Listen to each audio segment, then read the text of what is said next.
بسم اللہ الرحمن الرحیم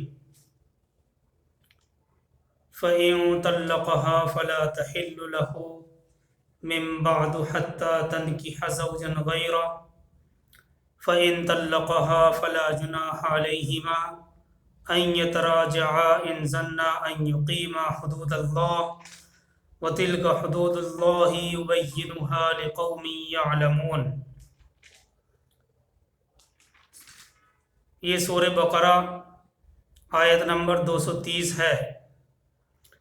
اس سے پہلی آیتوں میں بتلایا گیا تھا کہ طلاق صرف 2 ہی ہوتی ہیں، اس کے بعد کیا تو رکھ لینا چاہیے دستور کے موافق یا احسان کر کے چھوڑ دینا چاہیے۔ ان کی جو تفاصیل تھیں وہ ساری کی ساری کل آ چکی تھیں۔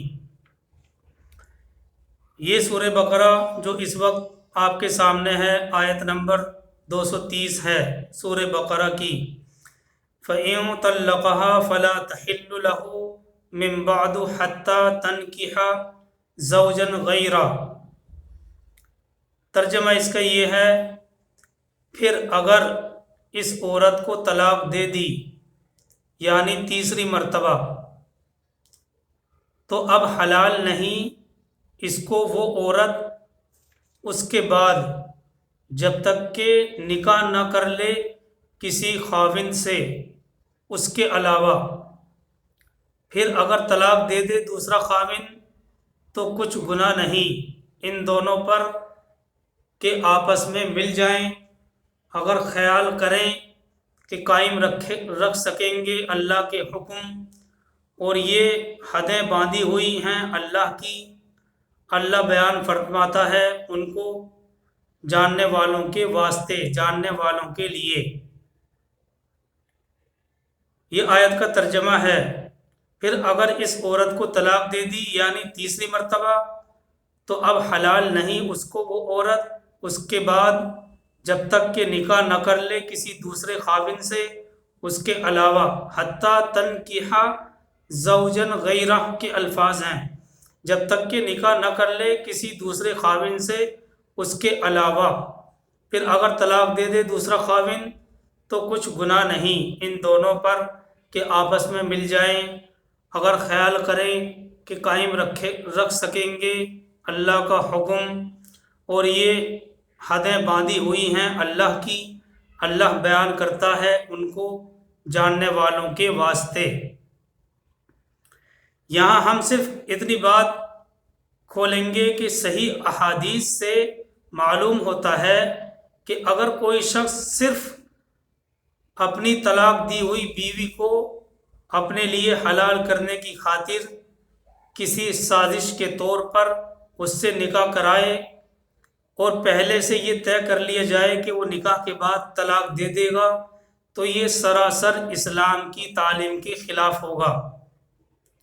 ایسے نکاح کا حیلہ کرنا جائز نہیں۔ حضرت علی اور ابن مسعود، ابو ہریرہ اور عقبہ بن عامر، 4 صحابیوں کی